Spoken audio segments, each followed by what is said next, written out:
Welcome dear students. Good morning all of you. Today we are going to continue 12th class solid state. Solid state में बेटा 5 lecture अपने complete हो चुके हैं। आज solid state का नया टॉपिक हम स्टार्ट करेंगे। सॉलिड स्टेट में बेटा हमने सॉलिड का क्लासिफिकेशन किया। सॉलिड के क्लासिफिकेशन के बाद में हमने बेटा सॉलिड को 2 पार्ट्स में डिवाइड किया था, क्रिस्टलीय ठोस और अक्रिस्टलीय ठोस। फिर बेटा हमने डिवाइड किया क्रिस्टलीय ठोस का वर्गीकरण। क्रिस्टलीय ठोस को बेटा हमने 4 पार्ट्स में डिवाइड किया। इसके बाद में अपना टॉपिक था बेटा क्रिस्टल जालक और एकक कोष्ठिका और एकक कोष्ठिका के पैरामीटर, और फिर हमने एकक कोष्ठिका का वर्गीकरण किया। क्लियर? नंबर ऑफ पार्टिकल कैसे कैलकुलेट करेंगे ये भी हमने बताया। ठीक है बेटा, अब हम बात कर रहे हैं क्रिस्टल जालक यानी कि क्रिस्टलीय समुदाय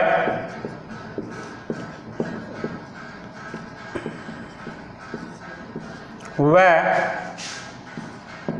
ब्रेवेज जालक।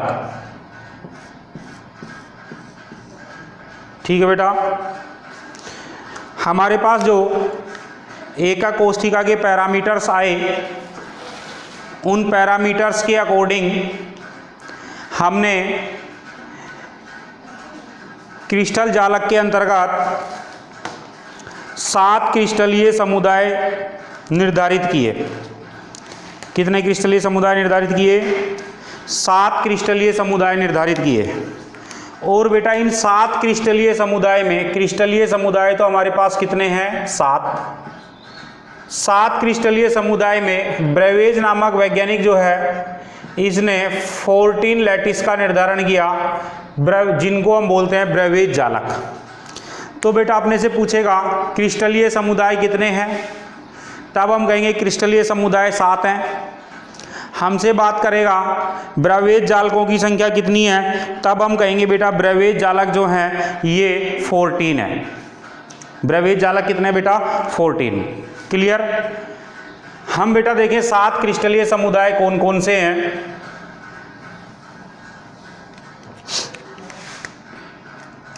इधर मैं लिख रहा हूं क्रिस्टलीय समुदाय। क्रिस्टलीय समुदाय के बाद मैं लिखूंगा अक्षों की लंबाई के पैरामीटर। फिर हम बात करेंगे कोणों के पैरामीटर। कोणों के पैरामीटर के बाद हम बात करेंगे ब्रेवेज जालक, और ब्रेवेज जालक के बाद हम बात करेंगे एग्जाम्पल की। ठीक है बेटा, सबसे पहला क्रिस्टलीय समुदाय हम लेते हैं घनीय क्रिस्टलीय समुदाय। 3 क्रिस्टलीय समुदाय बेटा एक साथ याद करेंगे। नंबर फर्स्ट घनीय, जिसको हम बोलते हैं क्यूबिक। नंबर सेकंड द्विसम लंबाक्ष। नंबर थर्ड विषम लंबाक्ष। ठीक है बेटा, 3 क्रिस्टलीय समुदाय एक साथ याद करेंगे। कौन कौन से? घनीय, सेकंड नंबर पर द्विसम लंबाक्ष, थर्ड नंबर पर विषम लंबाक्ष। घन आपको पता है बेटा क्यूब में लंबाई, चौड़ाई और ऊंचाई तीनों बराबर होंगी, यानी कि अक्षों की लंबाई के पैरामीटर्स बेटा बराबर होंगे। ए बराबर होगा बी के, बी बराबर होगा बेटा सी के। कोणों के पैरामीटर्स बेटा alpha equal beta equal gamma, और बेटा तीनों पैरामीटर्स कितने डिग्री के होंगे? 90 डिग्री के। कितने डिग्री के होंगे बेटा? 90 डिग्री के। क्लियर? दूसरा आता है द्विसम लंबाक्ष। द्वि यानी कि दो, सम यानी समान, लंब यानी कि लंबाइयाँ, अक्ष दो अक्षों की लंबाइयाँ समान है, ए इक्वल है बी के, बी नोट इक्वल है सी के। क्लियर बेटा? ये सेम रहेंगे, alpha equal beta equal gamma equal 90 degree. Clear? विषम लंबाक्ष, विषम यानी कि क्या है, अलग अलग हैं, तब हम कहेंगे बेटा a equal not equal b not equal c, alpha equal beta equal gamma equal 90 degree. Clear बेटा? आगे बढ़ें। अब हम बात करेंगे नेक्स्ट नंबर फोर्थ पर। नेक्स्ट नंबर फोर्थ पे हम बात करेंगे बेटा षटकोणीय क्रिस्टलीय समुदाय। षटकोणीय क्रिस्टलीय समुदाय, ठीक है। षटकोणीय में षटकोणीय नंबर 4 नंबर पे क्रिस्टलीय समुदाय है षटकोणीय क्रिस्टलीय समुदाय। हेक्सागोनल स्ट्रक्चर हमने देखी, एक षटकोणीय लेयर दूसरी षटकोणीय लेयर एक दूसरे के साथ जुड़ी होंगी। इन षटकोणीय लेयर के में बेटा यहाँ पर जो ए और बी है ये तो इक्वल होती हैं, लेकिन बेटा थर्ड जो एक्स है सी, इसकी लंबाई इक्वल नहीं होगी। क्यों नहीं होगी बेटा? एक बार मैं डायग्राम बता दूं। जैसे ये हेक्सागोनल स्ट्रक्चर है, इस हेक्सागोनल स्ट्रक्चर में ये नीचे दूसरी हेक्सागोनल स्ट्रक्चर, ठीक है बेटा। इन हेक्सागोनल स्ट्रक्चर्स में ये तो बराबर होंगी ए और बी, ये सी है, सी जो है ये इक्वल नहीं होगी। क्लियर? तब हम कहेंगे बेटा हेक्सागोनल स्ट्रक्चर्स यानी षटकोणीय जो स्ट्रक्चर्स है, षटकोणीय स्ट्रक्चर्स में ए इक्वल है बी के बट नॉट इक्वल टू सी के। क्लियर बेटा? अब यहां पर हम बात करें कि अल्फा और बीटा जो है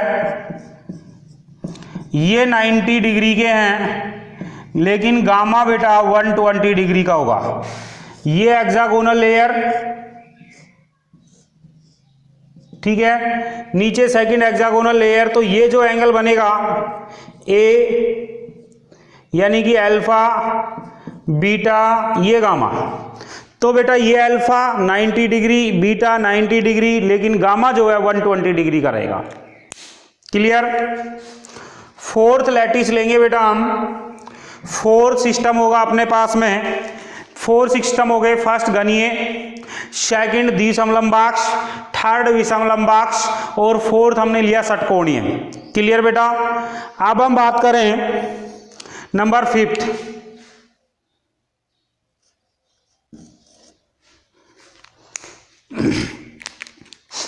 पांचवें समुदाय में हम बात करेंगे, पांचवा है त्रिसमन्ताक्ष। छठा क्रिस्टलीय समुदाय है एकंताक्ष और सातवां क्रिस्टलीय समुदाय बेटा त्रिंताक्ष। ठीक है, शुरू के 3 स्टार्टिंग के 3 क्रिस्टलीय समुदाय एक साथ याद करने हैं, फोर्थ को अलग याद करना है, लास्ट के 3 एक साथ याद करने हैं। त्रिसमन्ताक्ष का मतलब हो गया,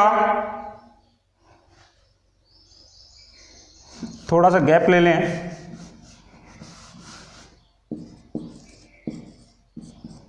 त्रिसमन्ताक्ष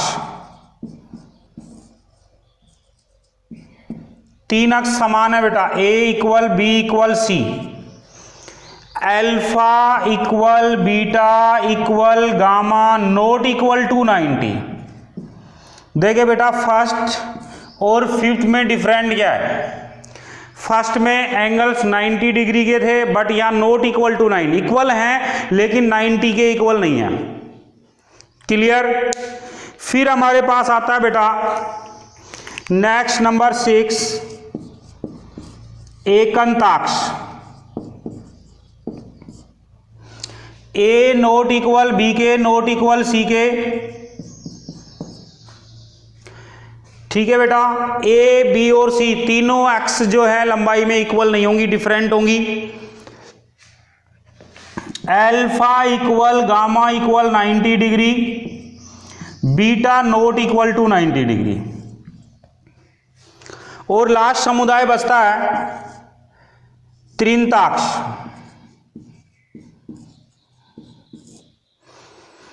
ए not equal b not equal c के alpha not equal to beta not equal to gamma not equal to 90। Clear बेटा। फर्स्ट वाले समुदाय को वापस से देखेंगे।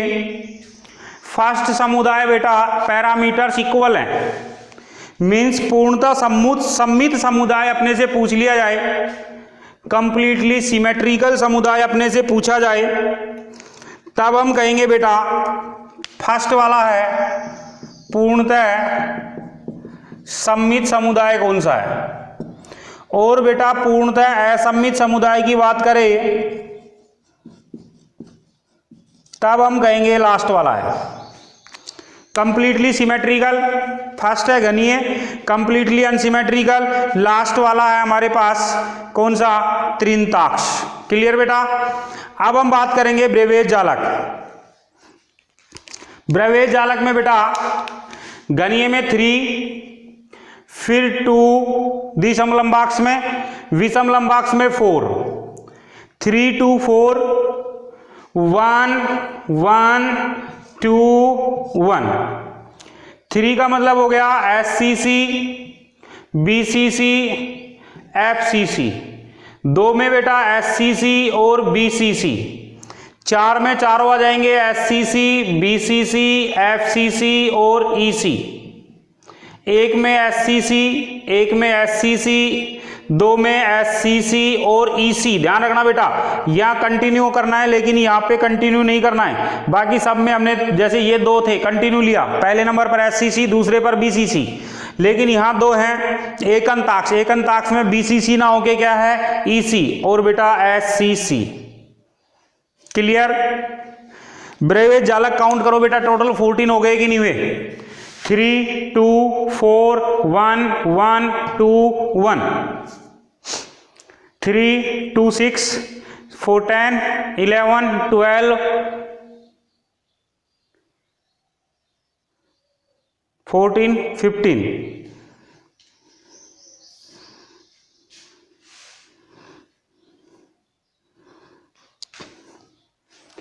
थ्री 2 5 9 10 11 12 13 14। सॉरी, सही है।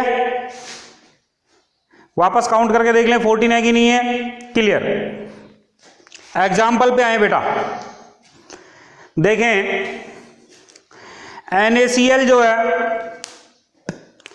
NaCl क्यूबिक स्ट्रक्चर में होगा। ठीक है बेटा।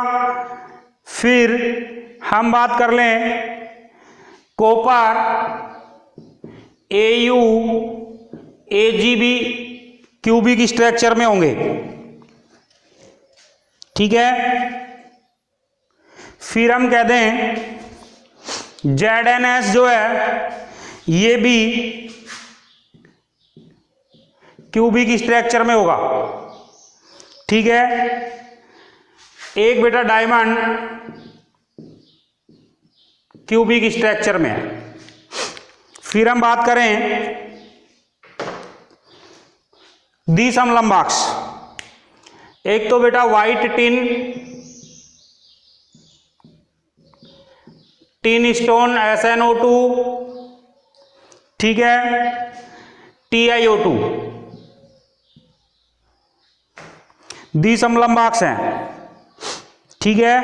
एक और लेना अपने को CaSO4 द्विसम लंबाक्ष होगा।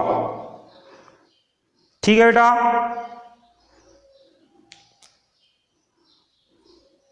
थर्ड में आ जाए विषम लंबाक्ष। विषम लंबाक्ष में हम कहें BaSO4 विषम लंबाक्ष होगा। ठीक है। KNO3 भी विषम लंबाक्ष होगा, KNO3। और एक होगा बेटा सल्फर। ठीक है। हेक्सागोनल में बेटा, हेक्सागोनल में ZnO, CDS, ग्रेफाइट, ठीक है, ये हेक्सागोनल में होंगे। मैग्नीशियम, Zn, ये हेक्सागोनल स्ट्रक्चर में होंगे, ठीक है। अब बेटा त्रिसमंताक्ष, त्रिसमंताक्ष,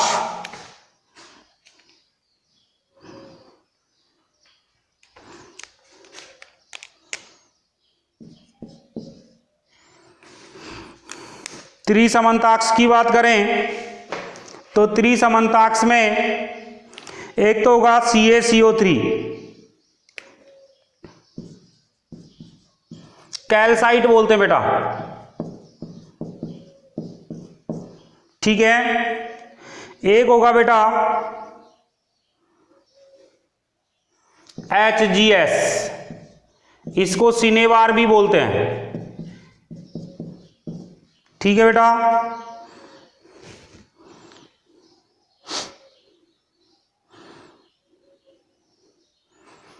एकंताक्ष, एकंताक्ष का एग्जाम्पल Na2, एकंताक्ष का एग्जाम्पल Na2SO4 0.10H2O, ठीक है बेटा। एक और Na2B4O7 10H2O। लास्ट इसमें एक तो बेटा K2Cr2O7, एक बेटा CuSO4 0.5H2O। क्लियर? चलें आगे।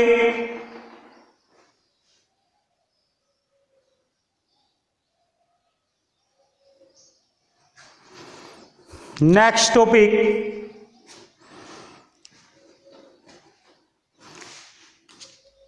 नेक्स्ट टॉपिक हम शुरू करेंगे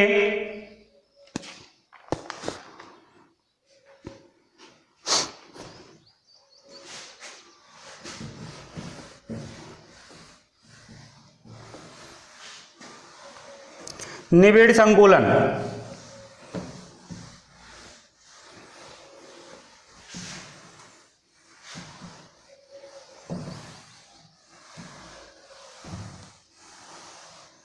क्लोज पैकिंग,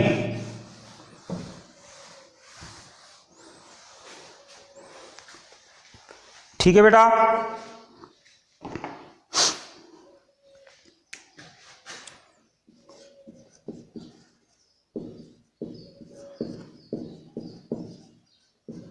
निबिड़ संकुलन,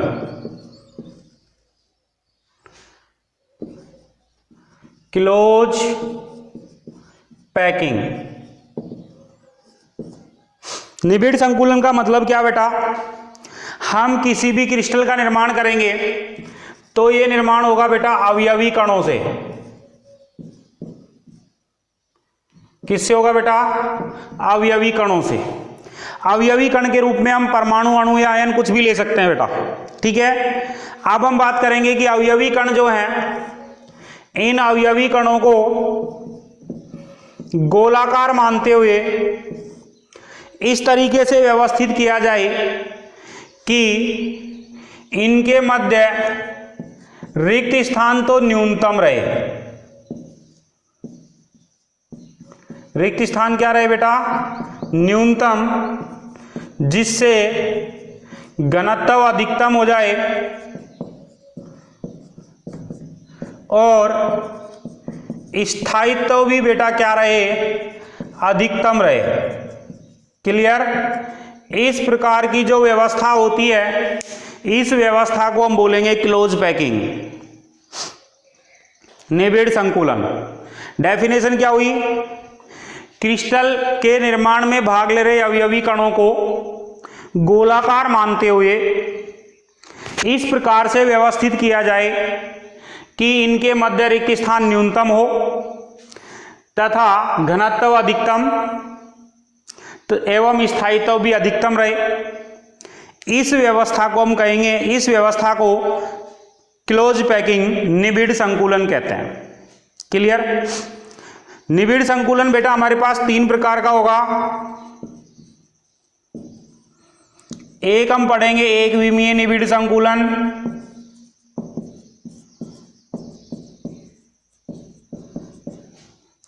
दूसरा हम पढ़ेंगे द्विविमीय निबिड़ संकुलन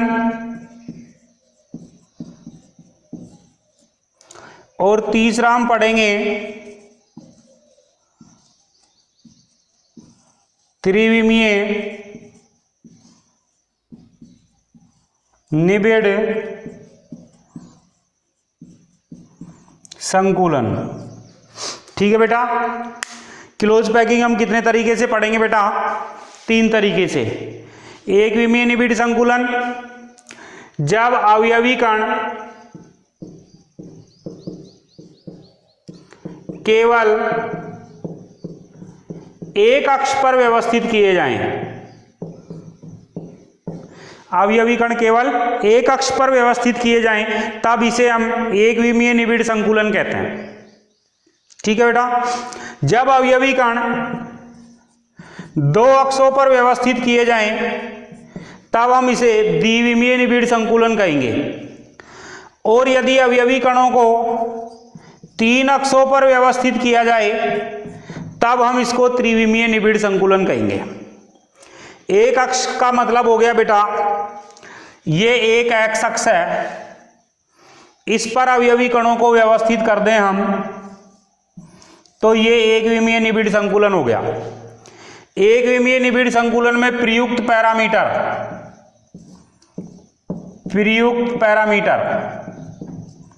एक अक्ष की लंबाई आ रही है बेटा, एक्स अक्ष की लंबाई, और जिसको हम किससे लिखते हैं? ए से।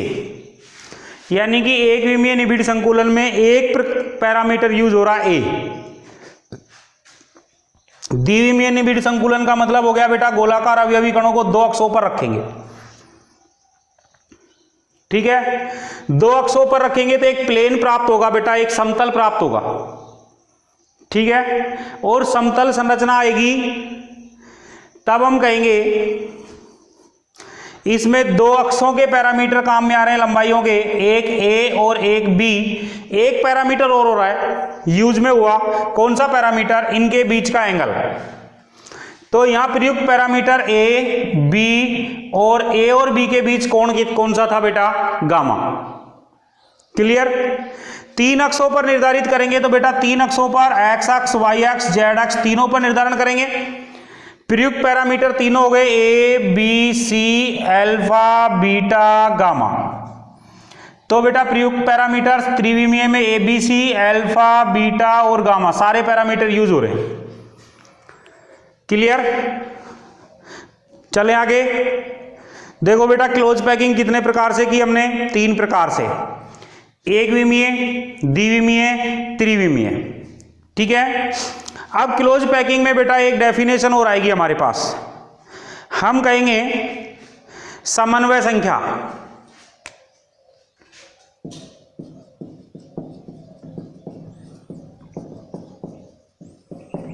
ठीक है? कोई भी गोलाकार कण बेटा, ये गोलाकार कण लिया, ये चारों तरफ से जितने अन्य कणों को टच करेगा, इसके सराउंडिंग में जितने भी अन्य पार्टिकल उपस्थित हैं, ये संख्या क्या कहलाती है? समन्वय संख्या कहलाती है। यानी कि कोई अवयवी कण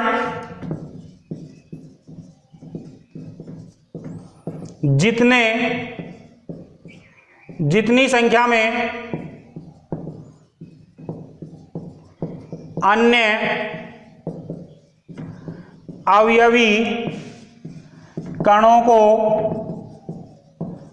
स्पर्श करता है, यह संख्या समन्वय संख्या कहलाती है। क्लियर? कौन सी संख्या कहलाती है? समन्वय संख्या। ठीक है बेटा, आगे बढ़े।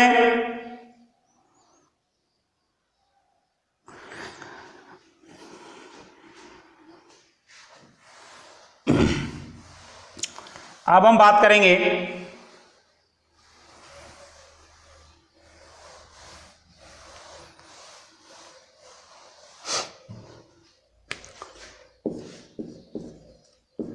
एक विमीय निबिड़ संकुलन।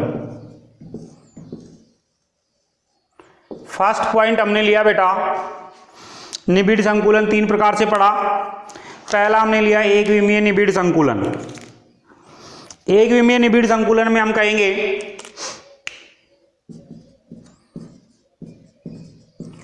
अवयवी कण केवल एक अक्ष पर उपस्थित होंगे। कितने अक्षों पर व्यवस्थित होंगे? एक अक्ष पर व्यवस्थित होंगे। अवयवी कण केवल कितने अक्षों पर व्यवस्थित होंगे? एक अक्ष पर व्यवस्थित होंगे। एक अक्ष पे अवयवी कणों को व्यवस्थित किया बेटा मैंने। ये गोलाकार अवयवी कण एक अक्ष पर व्यवस्थित हो रहे हैं इस तरीके से। इस तरीके से एक ही अक्ष पर व्यवस्थित हो रहे हैं। एक अक्ष पर व्यवस्थित किया हमने, एक्स अक्ष पर। ठीक है बेटा, तब मैं कहूंगा इस प्रकार से हमें एक रेखीय या पंक्तिनुमा संरचना प्राप्त होती है। ठीक है बेटा, और मैं कहूंगा इस प्रकार के निबिड़ संकुलन में समन्वय संख्या, तो बेटा किसी भी गोलाकार कण को पकड़ेंगे हम। इस गोलाकार कण को नोटिस करो, ये गोलाकार कण, ये गोलाकार कण, ये गोलाकार कण अपने चारों ओर से 2 कणों को स्पर्श कर रहा है, एक ये और एक ये। कितने कणों को स्पर्श कर रहा है? तब हम कहेंगे बेटा समन्वय संख्या कितनी है इसमें? 2। क्लियर हो गई बात? समन्वय संख्या कितनी हो गई बेटा? 2। चलूं आगे। क्लियर? आज के लेक्चर में बेटा हम इतना ही देखेंगे। नेक्स्ट करेंगे हम नेक्स्ट लेक्चर में। Okay, thank you.